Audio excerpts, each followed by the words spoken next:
پیر کا وہ دن 12 ربیع الاول 11 ہجری کا وہ دن، صدیق اکبر رضی اللہ تعالیٰ جب صبح کی نماز پڑھا کے فارغ ہوئے، نبی علیہ السلام سے ملنے آئے تو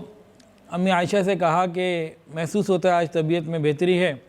اور صبح کے وقت طبیعت بہتر ہو گئی تھی۔ حضرت علی رضی اللہ عنہ حجرہ مبارکہ میں تھے، باہر آئے، لوگوں نے پوچھا آپ کی طبیعت کیسی ہے؟ انہوں نے کہا آج تو الحمدللہ بہت اچھی ہے اور الحمدللہ بہت اچھے ہیں۔ تو صحابہ کرام نے یہ بات سنی، مطمئن ہو گئے، تشریف لے گئے۔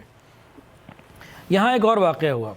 سیدنا عباس رضی اللہ تعالی عنہ نے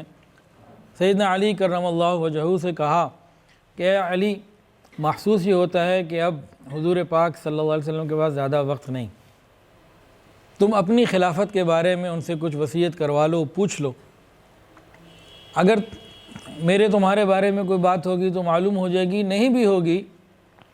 تب بھی بات معلوم ہو جائے گی، ذرا یہ بات کو پوچھ لو۔ حضرت علی رضی اللہ عنہ نے کہا کہ چچا جان میرے اندر تو اتنی ہمت نہیں، میں جا کے یہ پوچھ لوں، اگر بنا دیا خلیفہ تو بن گیا، اور نہ بنایا تو پھر دوبارہ کبھی یہ بات نہیں ہو سکتی، پھر وہ مستقل نہ ہی نہ ہو جائے۔ تو یہ دونوں کی آپس میں بات چیت ہوئی اور علی نے منع کر دیا کہ نہیں، میں نہیں جا سکتا۔ ویڈیو کے نیچے سبسکرائب کے بٹن پہ کلک کریں، بیل کے آئیکن پہ کلک کیجئے تاکہ ہر نئی ویڈیو کی نوٹیفیکیشن آپ کو مل جائے۔